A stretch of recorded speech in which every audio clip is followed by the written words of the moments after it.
தந்தை, மகன், தூய ஆவியாரின் பெயராலே ஆமேன். அன்பிற்குரிய சகோதர சகோதரிகளே, தவக்காலத்தினுடைய 5வது வாரம் ஆண்டவரினுடைய வல்லமையையும் அன்பையும் சிந்திக்க நமக்கு அழைப்பு விடுக்கின்றது. இன்றைய முதல் வாசகம் எசேக்கியேல் புத்தகத்தில் உலர்ந்த எலும்புகளின் பள்ளத்தாக்கு என்கின்ற பகுதியிலிருந்து எடுக்கப்பட்டது. உலர்ந்த எலும்புகளாக இருக்கின்ற உங்களை உயிர்த்தெழச் செய்து உங்களுடைய சொந்த நாட்டில் நான் குடியமர்த்துவேன் என்று ஆண்டவர் சொல்லுகின்றார். இன்றைய நற்செய்தி பகுதியிலே இறந்து போன லாசரை ஆண்டவர் இயேசு உயிர்த்தெழ செய்கின்றார். இந்த 2 பகுதியுமே ஆண்டவரினுடைய வல்லமையையும் மக்கள் மீது கொண்ட அன்பையும் நமக்கு வெளிப்படுத்துகின்றது. நாம் எல்லோருமே இறக்கவும் பிறக்கவும் தான் பயிற்சி செய்து கொண்டிருக்கின்றோம். உயிர்த்தெழுந்து வாழவோ மரணம் இல்லாமல் வாழவோ நாம் பயிற்சி செய்யவில்லை. உறங்குவது போலும் சாக்காடு, விழிப்பது போலும் பிறப்பு என்று வள்ளுவர் சொல்லுகின்றார். உறக்கம் என்பது இறப்புக்கு சமம், விழித்தெழுதல் என்பது பிறப்புக்கு சமம். இதை மட்டுமே நாம் நம் வாழ்வில் அனுதினமும் பயிற்சி செய்கின்றோம். இரவாமை உண்டு, மரணம் இல்லாத பெருவாழ்வு உண்டு என்பதனை நாம் அறிந்திருக்கவில்லை. 8ஓடு 2ஐ கூட்டவும் அறியீர், பிரிக்கவும் அறியீர் என்று நாம் இலக்கியத்திலே வாசிக்கின்றோம். அதாவது இந்த உடம்போடு உயிரை சேர்ப்பதும் இந்த உடம்பிலிருந்து உயிரை தனியே பிரித்து எடுத்து நமது கட்டுப்பாட்டில் வைக்கவும் நாம் அறியாமல் இருக்கின்றோம். இந்த படிப்பிற்கு பெயரே சாகாத கல்வி, படியாத படிப்பு, மரணமில்லா பெருவாழ்வு, இரவாமை என்பது இலக்கியங்களில் மட்டும் இருக்கின்ற ஒன்றல்ல. மாறாக இன்றைய நற்செய்தி பகுதியான யோவான் 11:25-26 வசனத்திலே நாம் வாசித்தோம் என்றால், உயிர்த்தெழுதலும் வாழ்வும் நானே, என்னில் விசுவாசம் கொள்பவன் ஒருபோதும் சாக மாட்டான் என்று இயேசு சொல்லுகின்றார். நாம் இரவாமல் இருக்க முடியும், இறந்தாலும் உயிர்த்தெழ முடியும். இன்றைய நற்செய்தி பகுதியை நாம் வாசிக்கின்ற பொழுது ஆண்டவர் இயேசுதான் சாவிலிருந்து உயிர்த்ததில் தலைமகன் என்று நாம் விவிலியத்தில் வாசிக்கின்றோமே. லாசர் உயிர்த்தெழுந்திருக்கின்றாரே, ஆண்டவர் இயேசு எப்படி சாவிலிருந்து உயிர்த்தெழுந்ததில் தலைமகனாக இருக்க முடியும் என்கின்ற கேள்வியானது நமக்கு எழும். ரெசரக்ஷன் அண்ட் ரெசுசிட்டேஷன் என்கின்ற 2 வார்த்தைகளை கொண்டு நாம் அறிந்து கொள்ள முடியும். ஆண்டவரின் வல்லமையை நாம் உணர்ந்து ஆண்டவரால் உயிர்ப்பிக்கப்படுதல், இது உயிர்ப்பு. ஆண்டவரினுடைய வல்லமையை கொண்டு நாம் உணராமல் இருக்கின்ற பொழுதும் இன்னொருவரால் உயிர்ப்பிக்கப்படுதல். அந்த வகையிலே ஆண்டவர் இயேசு சாவிலிருந்து உயிர்த்தெழுந்ததில் தலைமகன். ஏனென்றால் ஆண்டவரினுடைய வல்லமையை அவர் உணர்ந்திருந்தார். அவரே ஆண்டவரினுடைய வல்லமையினால் உயிர்த்தெழுந்தார். ஆனால் லாசர் ஆண்டவரினுடைய வல்லமையை உணர்ந்திருக்கவில்லை. மாறாக ஆண்டவரினுடைய வல்லமையானது இயேசுவின் வழியாக, அதாவது மனிதனாய் பிறந்த இயேசுவின் வழியாக லாசரினுடைய இறந்த உடலிலே செயலாற்றுகின்றது.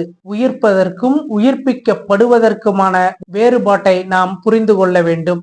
ஆண்டவரினுடைய வல்லமையை கொண்டிருந்த ஞானிகள், துறவிகள் எல்லா நாடுகளிலும் பல சமயங்களிலும் இருக்கின்றார்கள். அதற்கு உதாரணமாக சொல்ல வேண்டும் என்றால், தமிழகத்திலே சைவ சமயத்திலே சுந்தரர் சிறு வயதில் குளிக்க சென்ற ஒரு சிறுவனை முதலையானது விழுங்கிவிட்டது. ஆனால் பல வருடங்கள் கடந்து இதனை அறிகின்ற பொழுது அந்த ஏரியிலே சென்று பார்த்தால் நீர் கூட இல்லை.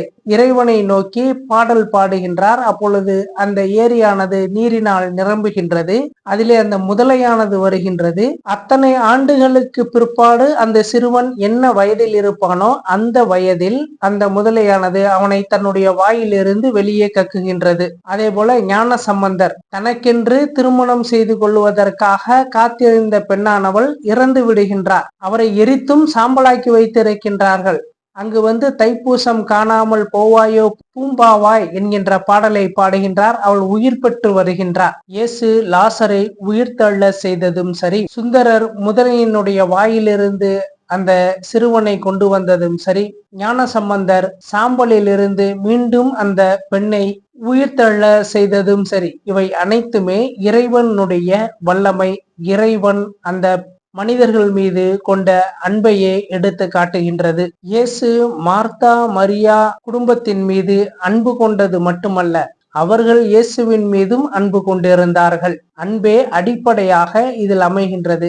ஆனால் நமக்கு நம்மை அன்பு செய்யவும் தெரியாது, இறைவனை அன்பு செய்யவும் தெரியாது, நம்மோடு வாழ்கின்ற சக மனிதர்களை அன்பு செய்யவும் தெரியாது. நம்மை ஏன் அன்பு செய்ய தெரியவில்லை என்று சொல்லுகின்றேன் என்றால், நம்மை உண்மையில் நாம் அன்பு செய்திருந்தோம் என்றால் இந்த உலகத்தில் இருக்கின்ற பல்வேறுவற்றிற்கு நாம் அடிமைப்பட்டு இருக்க மாட்டோம். இதற்கு உதாரணமாக சொல்ல வேண்டும் என்றால் கைபேசி. இதில் எத்தனை மணி நேரம் நம்மை இழந்து நாம் இதில் சிக்குண்டு இருக்கின்றோம். நம்மை நாமே நமக்கு அன்பு செய்ய தெரியவில்லை என்றால் நாம் எப்படி இறைவனை அறிந்து அல்லது நம்மோடு இருக்கின்ற சக மனிதர்களை அறிந்து நாம் அன்பு செய்ய போகின்றோம்? இந்த அன்பு இல்லாமையின் காரணமாகத்தான் இன்றைய உலகத்திலே நடக்கின்ற போர்கள். விவிலியத்தில் யூதர்கள், கிறிஸ்தவர்கள், இஸ்லாமியர்கள் இந்த 3 இனமானது குறிக்கப்படுகின்றது.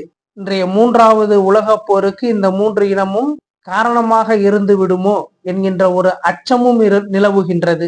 ஏனென்றால் ஈரான், இஸ்ரேல், அமெரிக்கா இந்த 3 நாடுகளும் இதில் இருக்கின்றன. இந்த போர்களுக்கான காரணம் என்ன? நாம் நிறைய காரணங்களை அரசியல் ரீதியாக சொல்லுவோம், பொருளாதார ரீதியிலே சொல்லுவோம், பவர் பாலிடிக்ஸ் என்று சொல்லுவோம். ஆனால் அடிப்படையில் அன்பு இல்லாமைதான் இந்த போரிற்கான காரணம். இந்த போரிலே நாம் நேரடியாக ஈடுபடவில்லை என்றாலும் கூட இந்த போரினுடைய தாக்கமானது நம் வாழ்வில் எத்தனை சுமைகளை நம் மீது சுமத்துகின்றது என்பதனை நாம் உணர முடிகின்றது. இதற்கு ஒரு உதாரணம், 12 ரூபாய் விற்று கொண்டிருந்த தேநீர் இன்று 15 ரூபாய். ஏனென்றால் சமையல் எரிவாயு கிடைக்கவில்லை.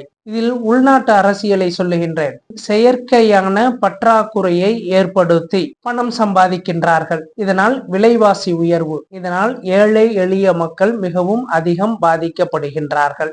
யார் எவ்வளவு துயருற்றாலும் பணம் சம்பாதிப்பதற்கான நோக்கம் என்ன? அன்பு இல்லாமை. எவனொருவன் எல்லா உயிர்களையும் தம்முயிர் போல் பாவித்து அவற்றிற்கு வரும் இடையூறுகளை அகற்றி வாழுகின்றானோ அவனே செத்தாரையும் எழுப்புவான், அவனே இறைவனும் ஆவான் என்பதனை நாம் வாசிக்கின்றோம். எல்லா உயிர்களையும் தம் உயிர் போல் பாவித்தல் என்பது அந்த உயிர்களின் மீது கொள்ளுகின்ற அன்பும் கருணையும் தான். நாம் நம்மை அன்பு செய்ய தெரியாமல் பிறரையும் அன்பு செய்யாமல் இறைவனை கண்டிப்பாக அன்பு செய்ய முடியாது. இறைவனுடைய வல்லமையையும் உணர முடியாது. ஏனென்றால் எல்லாம் என்னால் முடியும் என்று நாம் சொல்லுகின்ற பொழுது கண்டிப்பாக நாம் நம்மை முன்னிறுத்துகின்றோம். முக்கியத்துவமானது நமக்கு கொடுக்கப்பட வேண்டும் என்று நாம் எண்ணுகின்ற பொழுது அந்த அன்பானது இருக்காது, அந்த அன்பானது நிலைக்காது.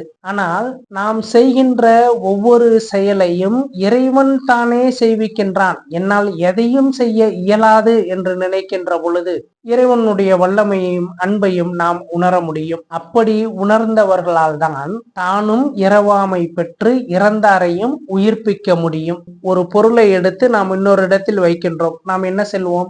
இதை நான் செய்தேன் என்று சொல்லுகின்றோம். இதை நம்மால் செய்ய முடியாது, மாறாக இறைவன் தாமே அதை என்னை வைத்து செய்விக்கின்றான் என்பதுதான் இறைவனுடைய ஆற்றலையும் அன்பையும் நாம் உணரக்கூடிய செயலாக இருக்க முடியும். இதற்கு ஒரு பாடலை உதாரணமாக சொல்லலாம். பாட்டுவித்தால் பாடுகின்றேன், ஆட்டுவித்தால் ஆடுகின்றேன், ஊட்டுவித்தால் உண்ணுகின்றேன், உறங்குவித்தால் உறங்குகின்றேன், இதிலே என் செயல் என்பது என்னே என்று சொல்லப்பட்டு இருக்கின்றது. அதுதான் விசுவாசம், இறைவன் மீது கொண்டிருக்கின்ற நம்பிக்கை. எனவே அன்பிற்குரியவர்களே, ஆண்டவரினுடைய வல்லமையையும் அன்பையும் அனுபவித்து உணர்ந்து மரணம் இல்லாத பெருவாழ்வு வாழவும், மரணித்தாலும் உயிர் தெழுந்து மரணத்தை வென்று வாழவும் இறைவனிடம் வரம் வேண்டுவோம். ஆமேன். தந்தை, மகன், தூய ஆவியாரின் பெயராலே ஆமேன்.